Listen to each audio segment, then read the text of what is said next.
शामियाने के तले या सब्जी वाले नीले आसमाने के तले।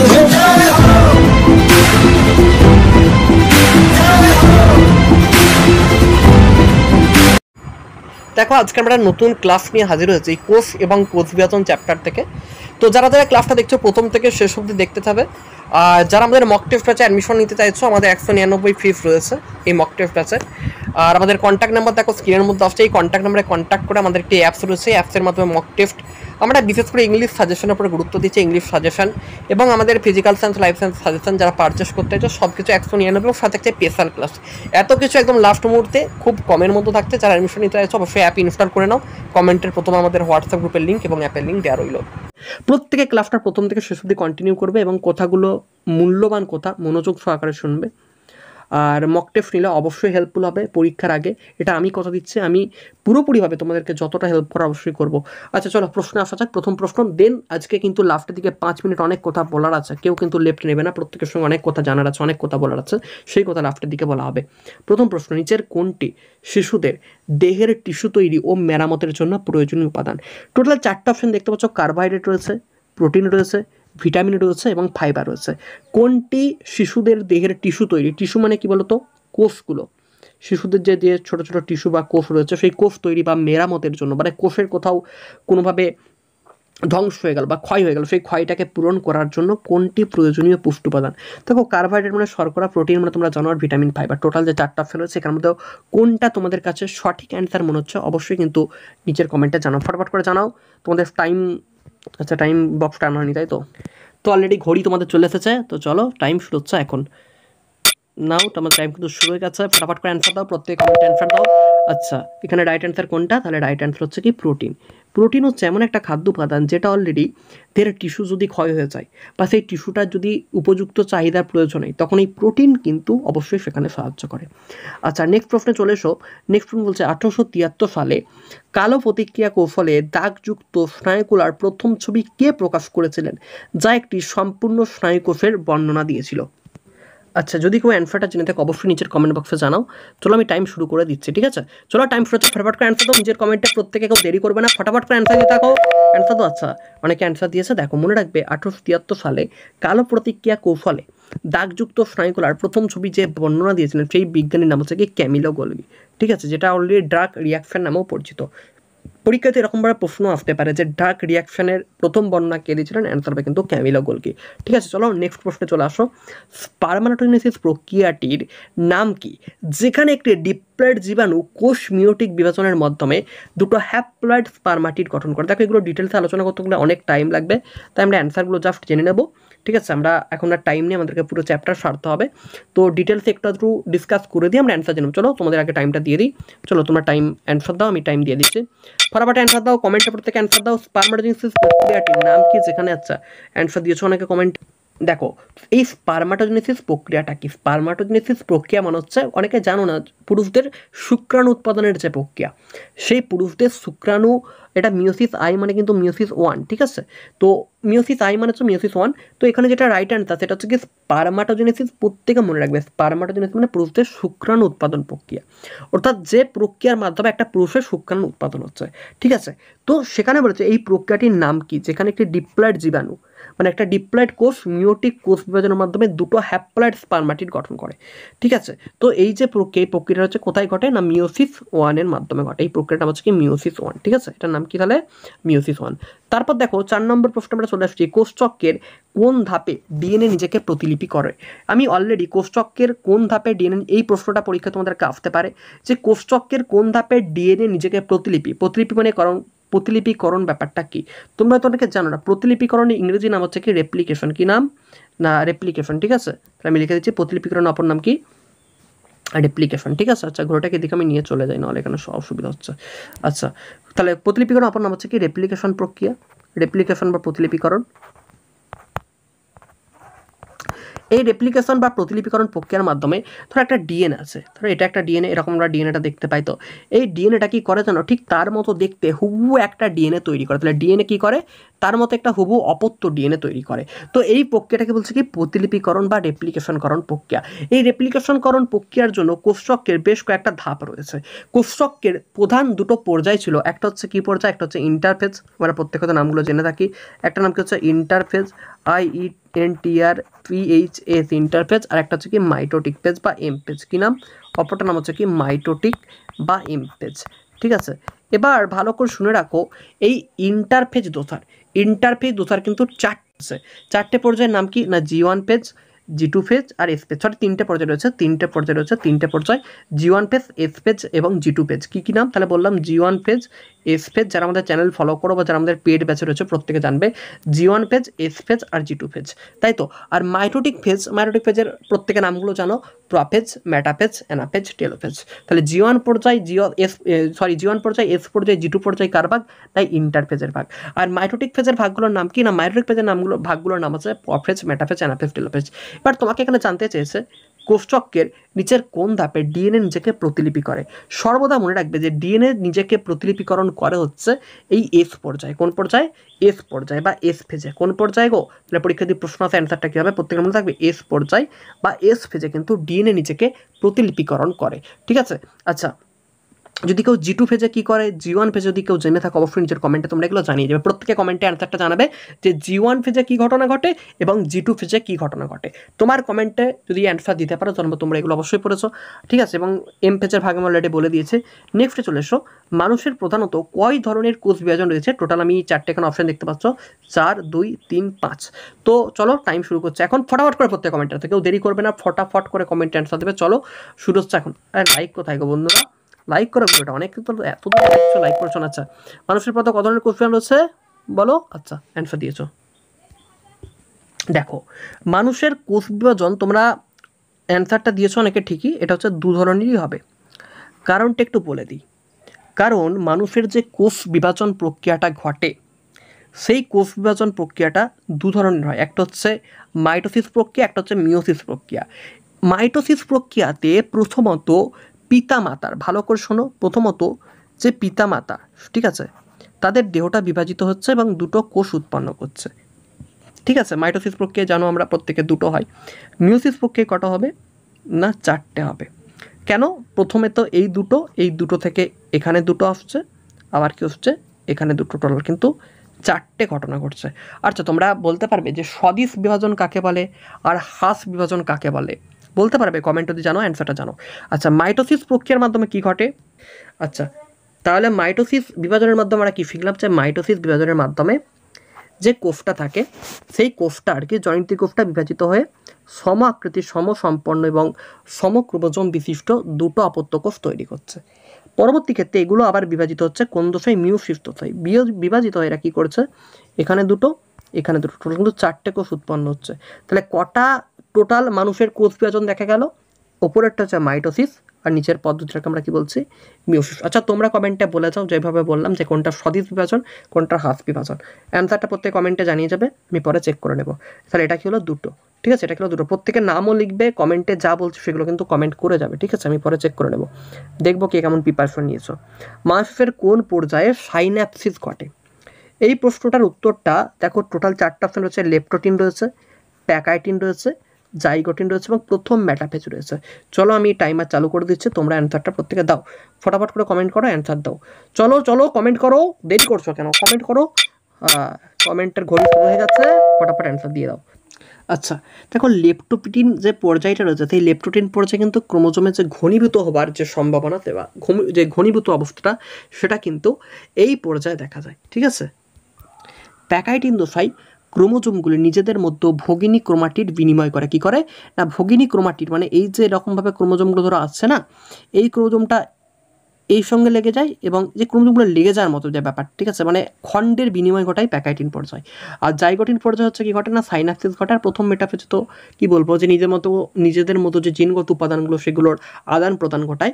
এই 4টে পর্যায়ে কিন্তু 4টে কাজ ক্লিয়ার করতে পারলাম। যে লেপটোটিন পর্যায়ে কী হয়, প্যাকাইটিন পর্যায়ে কী হয়, জাইগোটিন পর্যায়ে কী হয় এবং প্রথম মেটাফেজে কী হয়, প্রত্যেকটা আছে ক্লিয়ার? যদি ক্লিয়ার হয় হ্যাঁ বলে দাও।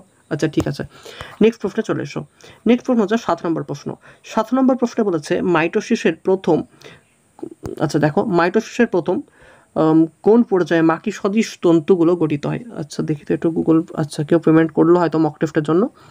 আচ্ছা চলো আমরা এদিকে দেখি, মাইটোসিসের কোন পর্যায়ে মাকু সদৃশ তন্তুগুলি গঠিত হয় এবং ক্রোমোজোমের সাথে সংযুক্ত হয়? টোটাল 4টা অপশন দেখতে পাচ্ছ, মেটাফেজ রয়েছে, অ্যানাফেজ রয়েছে, প্রফেজ রয়েছে, টেলোফেজ রয়েছে। যদি তোমরা একটু ভালো করে বোঝো তাহলে এই প্রশ্নের অ্যান্সারটা তোমাদের বলতে পারা দরকার।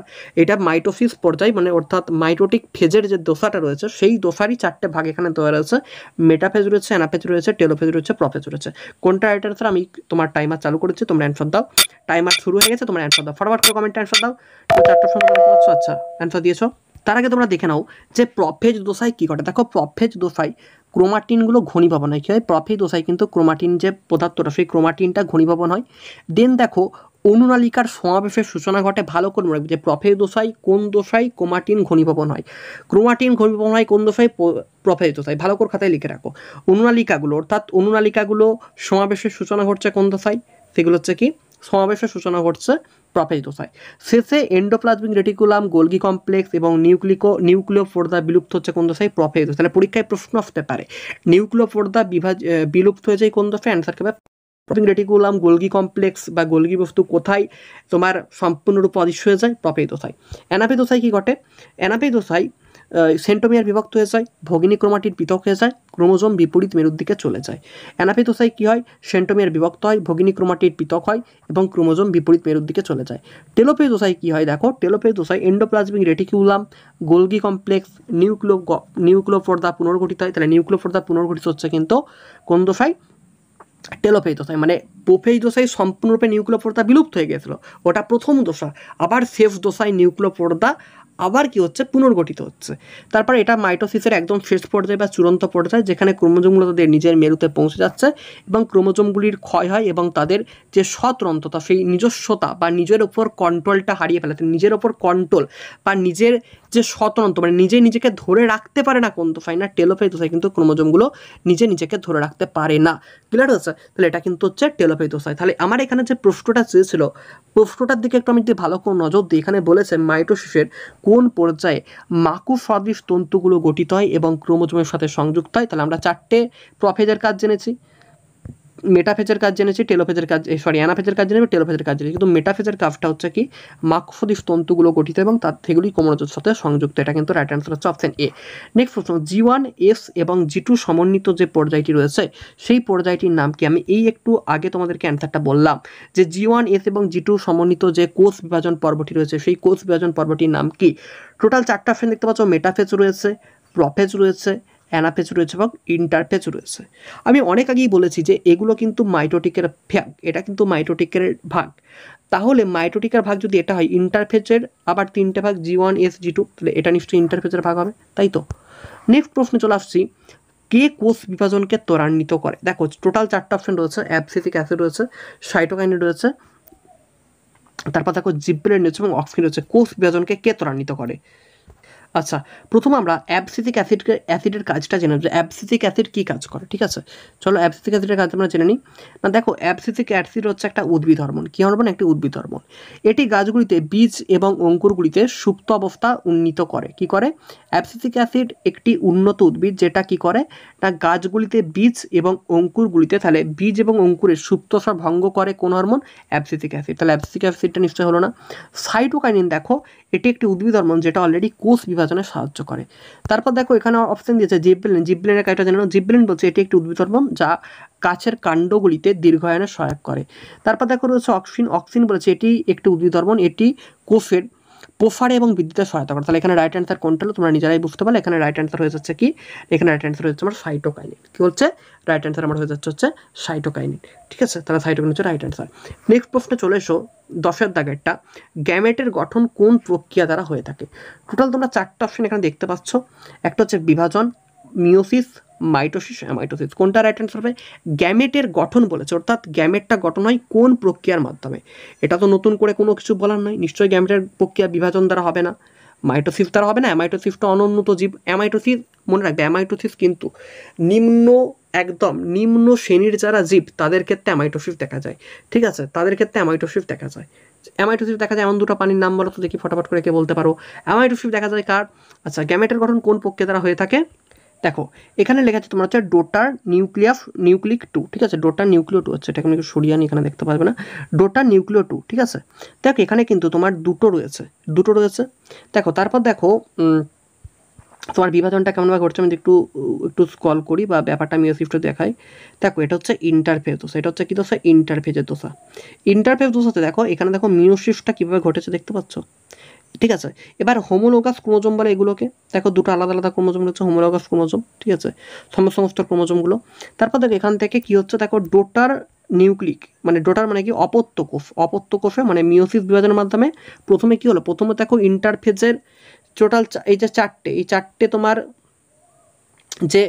তোমার এই যে ক্রোমাটিডগুলো ছিল, এই ক্রোমাটিডগুলো কী করলো, খণ্ডাংশের বিনিময় ঘটিয়ে কী করেছে, টোটাল 4টে ক্রোমোজোম সৃষ্টি করেছে, যেগুলোকে আমরা বলছি কি হোমোলোগাস ক্রোমোজোম। কী করছে? হোমোলোগাস ক্রোমোজোম বলছে।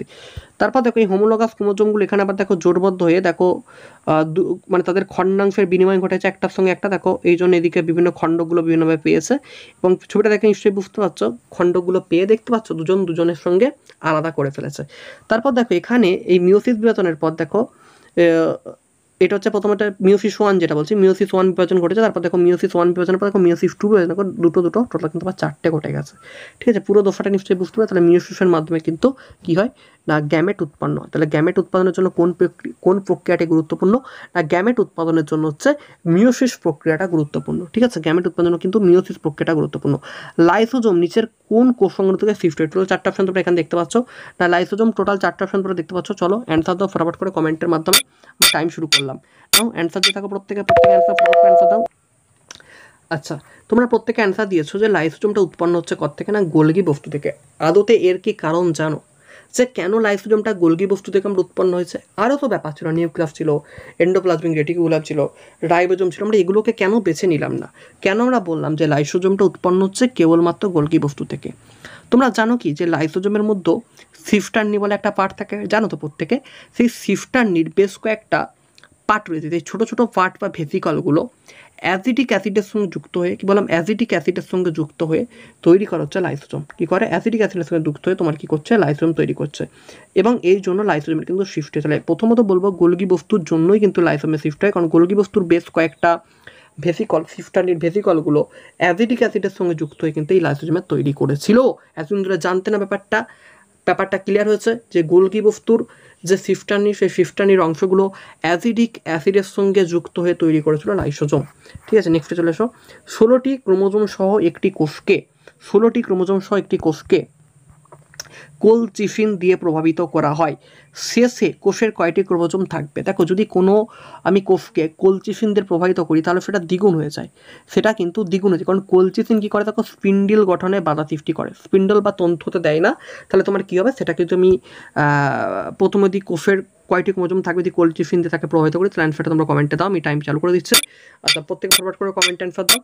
অ্যান্সারটা কী হবে না, অ্যান্সারটা হচ্ছে, আচ্ছা কেউ মিথ্যে কথা বলবে না, যে যত মার্কস পাচ্ছ সেটাই বলে যাবে। অ্যান্সারটা হবে কি 16 × 2 সমান কটা না 32টা, কিন্তু এখানে টোটাল অ্যান্সার হবে, ডবল হয়ে যাবে। আমি মাত্র বললাম ডবল হয়ে যায়, তাহলে এখানে কত অ্যান্সার হবে 32টা, 32 হচ্ছে রাইট অ্যান্সার। নেক্সট প্রশ্ন বলেছে উদ্ভিদ কোষের বিভাজনের সময় কোন অঙ্গাণুটি দুটি ভাগে বিভক্ত হয়? উদ্ভিদ কোষ বিভাজনের সময় কোন অঙ্গাণুটি দুটি ভাগে বিভক্ত হয়? টোটাল 4টা অপশন তোমরা দেখতে পাচ্ছ, নিউক্লিয়াস রয়েছে, কোষ ঝিল্লি রয়েছে, কোষের প্রাচীর রয়েছে এবং রাইবোজোম রয়েছে। কি অ্যান্সার হবে কমেন্টে তোমরা প্রত্যেকে জানো। চলো আমি টাইমার চালু করে দিচ্ছি, চলো টাইম চালু করলাম, ঠিক আছে।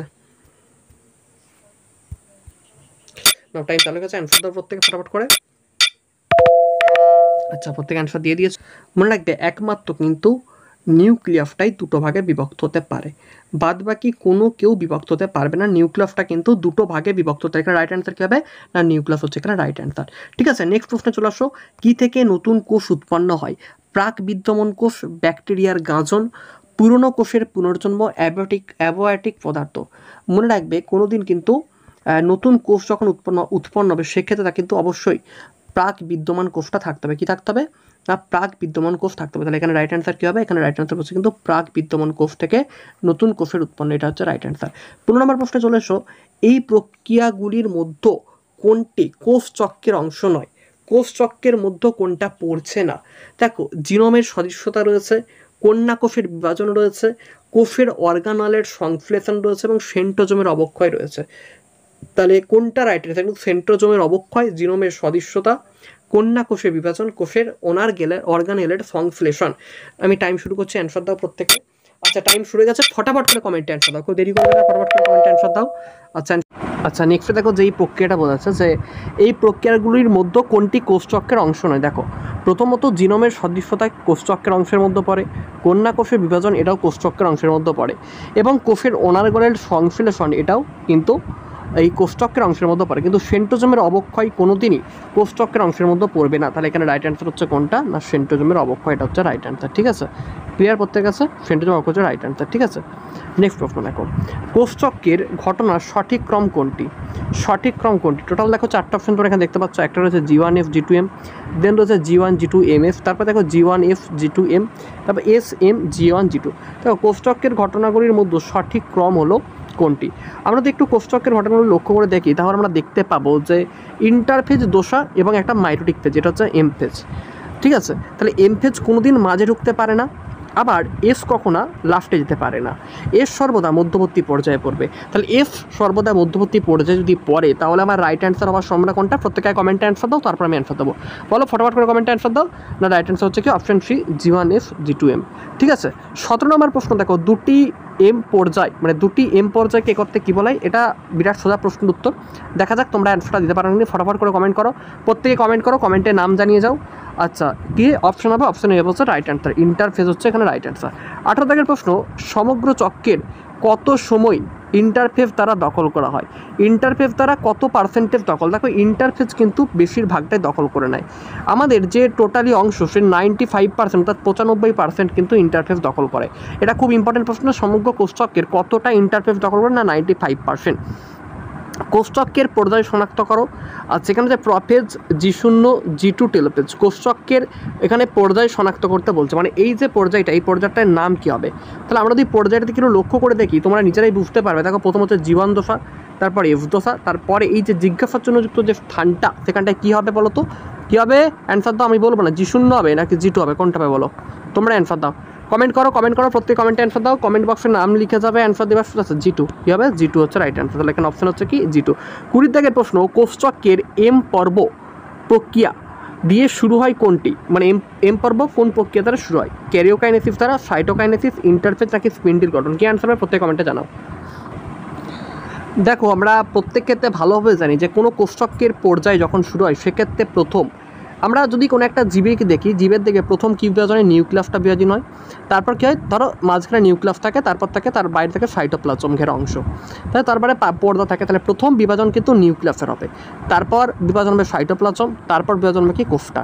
তাহলে এক্ষেত্রে কোনটা প্রথম হবে? তাহলে এম পর্ব বা যে কোনো পর্বই বলুক না কেন, কোষচক্রে সেটা সর্বদা ক্যারিওকাইনেসিস দিয়ে শুরু হয়। তাহলে নিউক্লিয়াসের বিভাজনকে বলে ক্যারিওকাইনেসিস, সাইটোপ্লাজমের বিভাজনকে বলে সাইটোকাইনেসিস। তাহলে এক্ষেত্রে রাইট অ্যান্সার হচ্ছে কি ক্যারিওকাইনেসিস। এবার তোমাদের সম্পর্কে যে কথাগুলো বলার ছিল, তোমরা একটু মনোযোগ সহকারে 4 মিনিট, আচ্ছা কে কত কমেন্টে পেয়েছো নামগুলো জানিয়ে যাবে, আর আমাদের হোয়াটসঅ্যাপ গ্রুপে জয়েন করো, নিচের ডেসক্রিপশনে হোয়াটসঅ্যাপ গ্রুপের লিঙ্ক আছে। 4 মিনিট প্রত্যেকে একটু ওয়েট করো। 2024-এ প্রত্যেকে তোমরা ANM JNM পরীক্ষা দিচ্ছ, এবং এই ANM JNM পরীক্ষা নিয়ে তোমাদের প্রত্যেকের মানে এখন সন্দেহ আমি পাস করবো কিনা। আচ্ছা, একটা কথা বলি, তোমরা এদিক ওদিক শুনছো কত? 5 লাখ ফর্ম ফিল আপে, তাই তো? কত? 5 লাখ শুনছো। এইসব গুজব কোথায় কান দেবেন? তো ফালতু মার্কা কথা, গুজব কথা, যে বলেছে তার মাথায় নিশ্চয়ই গোবর আছে, আর কিছু নেই। গোবর আছে, গোবর না থাকলে এরকম ফালতু মার্কা কথা কোনোদিন অন্তত স্টুডেন্টদের সামনে বলতো না। ঠিক আছে, আর প্রথমত বলে দিই কি, তোমাদের ফর্ম ফিল আপ হয়েছে 1,20,000 থেকে 30,000, এরকম একটা সামথিং ফর্ম ফিল আপ কিন্তু হচ্ছে। 1,20,000 থেকে 30,000 ফর্ম ফিল আপ তোমাদের হয়েছে। এই যে ফর্ম ফিল আপটা তোমাদের দ্বারা হয়েছে, এই ফর্ম ফিল আপটা যতজন করেছে সবাইকে পরীক্ষিতে হবে, এটা তুমিও জানি না, আমিও জানি না। হয়তো 1,20,000 দিতে যেতে পারে, 1,15,000 দিতে পারে, 1 লাখও যেতে পারে, আবার 1,10,000 যেতে পারে, এটা আমাদের কারো কিন্তু জানা নেই। কিন্তু পরীক্ষা যতজনই দিক না কেন, সবাই কি খুব প্রচুর পরিমাণে পড়াশোনা করছে এটা ভাবছো তুমি? হার্ডলি 10 থেকে 15,000 স্টুডেন্ট যারা পড়াশোনাটাকে ঠিকঠাকভাবে করে, ঠিক আছে? তারা কত ঘন্টা পরে তুমিও জানো না, আমিও জানি না। ইউটিউবে এসে সবার সামনে বলে দিলাম সে 10 ঘন্টা পড়ছে, 12 ঘন্টা পড়ছে, আমরা কেউ দেখতে পাচ্ছি সে 10 ঘন্টা পড়ছে কি 12 ঘন্টা পড়ছে। তাই এগুলোর দিকে আমাদের কোনো কান দেবার প্রয়োজন নেই। আমি নিজে কত ঘন্টা পড়ছি সেটার দিকে নজর রাখবো। তোমরা এখনও বর্তমানে ইউটিউবে দেখবে বিভিন্ন ব্লগ চ্যানেলে যারা এএনএম জেএনএম ব্লগ শুরু করেছে, শোনো ওদের পাল্লাই পড়ো না, ওদের পাল্লাই পড়ে লাইভ, কারণ ওরা ব্লগই বানাবে, ওরা ইউটিউবারই হবে, ওরা ওই ব্লগ চ্যানেল খুলবে কয়েকটা দিন পরে। ওরা কোনোদিন নার্সিং ক্র্যাক করার মানসিকতা নিয়ে পড়াশোনা করছে না। যদি নার্সিং করার মানসিকতা নিয়ে পড়াশোনা করতো তাহলে আপাতত ব্লগ করার সময় বা গল্প করার সময়, কোনোদিন গ্রুপ চ্যাট করার সময় কেউ পাবে না। প্রথমত একটা কথা। দেন তোমরা সবথেকে বেশি ডিমোটিভেট হচ্ছে কোন জায়গা থেকে?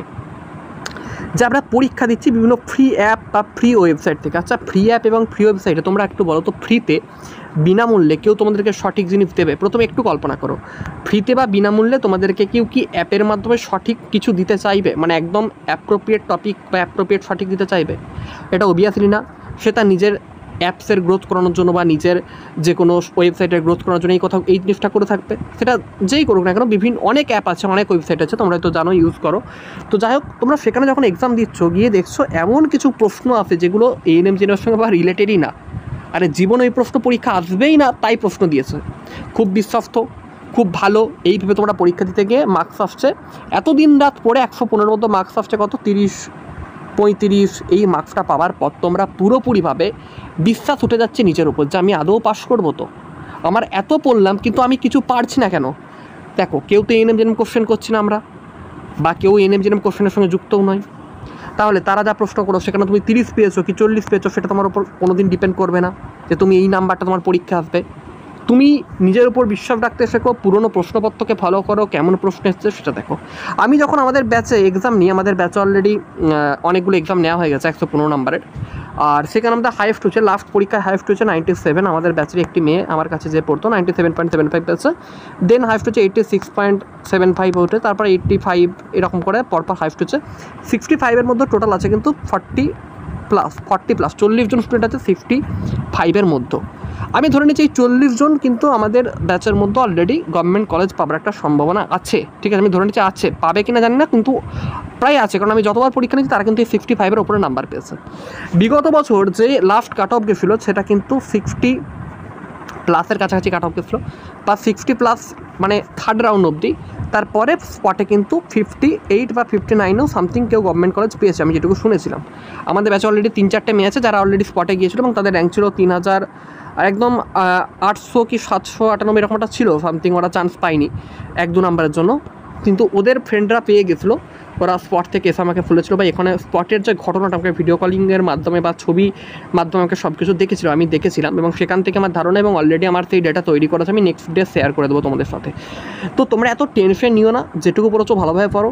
অলরেডি আমরা শুনছি, বিভিন্ন ইউটিউব চ্যানেল শুনছে 7,000 নাকি গভর্নমেন্টের সিট থাকবে, আর মাথা খারাপ। 7,000 সিট জীবনে যেটা হয়নি সেটা থাকতে পারে কোনো দিন। তোমাদের হার্ডলি সিট থাকতে পারে 4,500, খুব হার্ডলি 4,500। এএনএম হয়তো থাকতে পারে 700 থেকে 800, খুব জোরলে 800, এবং তাও আমার যাই বলে মনে হয় না। এবং নার্সিংয়ে সিট থাকবে 3,500, এরকম একটা সিট হয়তো থাকবে গভর্নমেন্টের জন্য। তাহলে আমাদের ধরে রাখতে হবে আমাকে সিট থাকবে 3,000 থেকে 4,000 বা 4,500-এর মধ্যে সিট থাকবে, কোনো দিন 7-8,000 সিট যাবে না বা 10,000 ভ্যাকেন্সি যাবে না, এটা ধরে রাখতে হবে। আমাকে সেই নিয়ে পড়তে হবে। তাহলে আমরা 1,20,000 ক্যান্ডিডেট যদি ফর্ম ফিল আপ করে পরীক্ষা দিতে চাই, তাহলে সেখানে 3,000 থেকে 4,500 পার্সেন্টেজ হিসাব করে দেখো নাম্বারটা কোথায় যাচ্ছে। সেই ক্ষেত্রে তোমাকে যদি একটি গভর্নমেন্ট কলেজের জন্য লড়তে হয়, তোমাকে হাই প্রিপারেশন না, শুধু দিনরাত পড়বো। দেখো, গাধা কিন্তু দিনরাত পরিশ্রম করে, গাধা বনের রাজা হতে পারে না। সিংহ পরিশ্রম করে না, সিংহ বনে বসে বসে বনের রাজা। হার্ডওয়ার্ক না, স্মার্ট ওয়ার্ক। অনেকে বলছে 12 ঘন্টা পরে 14 ঘন্টা পর মাথা খারাপ হয়ে যাচ্ছে। 12 ঘন্টা 14 ঘন্টা পরে স্টুডেন্টটা খাবে কখন, ঘুমায় কখন? আর পরীক্ষার সময় কিন্তু এই জিনিসগুলো সঠিকভাবে করবে। খাওয়া দাওয়া, ঘুমো না, যেমন হালকা মৃদু গান শোনা, যা কিছু করো তোমরা ওগুলো সব কিছুই চালু রাখো, কিন্তু পড়াশোনাটা অন্তত 6 থেকে 7 ঘন্টা মনোযোগ সহকারে করো। 7 ঘন্টা পড়াশোনা অবশ্যই করতে হবে প্রত্যেককে। 7 ঘন্টা যদি মনোযোগ দিয়ে পড়াশোনা করো, আমি মনে করি এটা অলরেডি পুরোপুরিভাবে তোমার জন্য প্রেফারেবল। যে যতই বলুক 15 ঘন্টা পরে 20 ঘন্টা পরে, ওগুলো ওসব কথাই কান দিও না। কানের পোকা খেয়ে নিচ্ছে এরকম করে ইউটিউবে এসে যা পাচ্ছে তাই বলে যাচ্ছে, শুধুমাত্র সাবস্ক্রাইবার বাড়াতে পারলেই হলো স্টুডেন্টদের মাথাগুলোকে খেয়ে। ঠিক আছে, ওই স্টুডেন্টদের মাথা খেয়ে সাবস্ক্রাইবার বাড়িয়ে পেড ব্যাচে অ্যাডমিশন ঝাড় করে ঢুকিয়ে দিতে পারলেই হলো। তারপর তার পড়াবো না আমি জানি, আমি তো এবার ফাঁকি দেবো, এবার আমি ইউটিউবে ভিডিও বানাবো, আমি বিরাট পড়াই বিরাট স্যার, এরকম ঘটনা আর কি চলছে ইউটিউবের, মানে যেটা ভেতরের ঘটনা তোমরা হয়তো জানবে না, তোমাদের সামনে আসছে একদম খুব ভালোভাবে, ভেতরে হচ্ছে চলছে অন্য ঘটনা। ঠিক আছে, যাক এসব কথাই আমি আর যেতে চাইছি না, গেলে অনেক কিছু হয়ে যাবে। যাক আমি একটা কথাই বলবো, তোমরা মনোযোগ সহকারে মন দিয়ে 7 ঘন্টা যদি পড়ো অনলি, এটা যথেষ্ট। আর আমি যখন এবার আমাদের মক টেস্টের পর আমাকে বলো যে স্যার আপনাদের মক টেস্টটা কেমন, দেখো আমাদের মক টেস্ট বানাতে ওরকম আমি উল্টোপাল্টা প্রশ্ন দিই না, 2 থেকে 3 দিন অন্তত একটা মক টেস্ট বানাতে আমার সময় লাগে। ঠিক আছে, আমাদের মক টেস্ট অলরেডি সব আপলোড করা হয়ে গেছে অ্যাপ যারা অলরেডি আমাদের 199 ব্যাচে যারা ভর্তি নিচ্ছে তারা প্রত্যেকেই মক টেস্টগুলো ওপেন হয়ে গেছে। তো আমাদের এই 2 থেকে 3 দিন সময় লাগে, এবং মক টেস্টের যে প্রশ্ন থাকে সেগুলো পরীক্ষাকে টার্গেট করে। ঠিক আছে, বিশেষ করে যে ইংলিশ প্রশ্নটা, যেটা অলরেডি কেউ দিতে পারবে কিনা, আমি কিন্তু অনেক পরিশ্রম করে ইংলিশ প্রশ্নটাকে অনেক খোঁজাখুঁজি অনেক সুযোগ সন্ধান পাবে যে বিগত বছরের প্রশ্ন কোথা থেকে ফলো আপ করে এসেছে, সেগুলোকে ফলো করে বানালে ইংলিশটা এই 15টা নাম্বার তোমাকে অন্যদের থেকে অনেকটা উঁচুতে নিয়ে যাবে। আমার লক্ষ্য থাকে ইংলিশটাকে প্রথম দেখার, কারণ জীবনবিজ্ঞান ভৌতবিজ্ঞান আমরা প্রত্যেকেই কম না বেশি প্রত্যেকেই পেরে যাবো, কিন্তু ইংলিশটা আমাদের কোচে কঠিন লাগে। ম্যাথও প্র্যাকটিস করি, ইংলিশে এই 8 থেকে 10টা নাম্বার তুলতে আমাদের অনেক কষ্ট করতে হয়। তো সেক্ষেত্রে আমার প্রধান টার্গেট থেকে প্রথম ইংলিশকে, দেন থাকবে জিকেকে, কারণ জিকেটাও আমরা অনেকে পারি না। এই জিকেতে আমি ইংলিশ যদি আমি নাম্বার বেশি তুলতে পারি তাহলে আমার নাম্বারটা অবশ্যই 75+ চলে যাবে। আমরা আলাদা করে জিকের সাজেশন বানিয়েছি, আলাদা করে ইংলিশের আমাদের মক টেস্টের সাথে সাজেশন আছে। তো অলরেডি যারা আমাদের ব্যাচে অ্যাডমিশন নিচ্ছে আমরা প্রত্যেককে এইগুলো প্রোভাইড করছি, আর সাথে পরীক্ষার আগে যে ইম্পর্টেন্ট বেশ কিছু টপিক ধরে ক্লাস সেগুলো আমরা কভার করিয়ে দেবো। ঠিক আছে বলেছি, তাহলে এখন আর এই মুহূর্তে ডিটেলসে বিরাট কিছু হবে তা না, কিন্তু বেশ কয়েকটি ইম্পর্টেন্ট জায়গা আমরা ক্লিয়ার করে দেবো যেগুলো থেকে প্রশ্ন এসেছে বিগত বছর।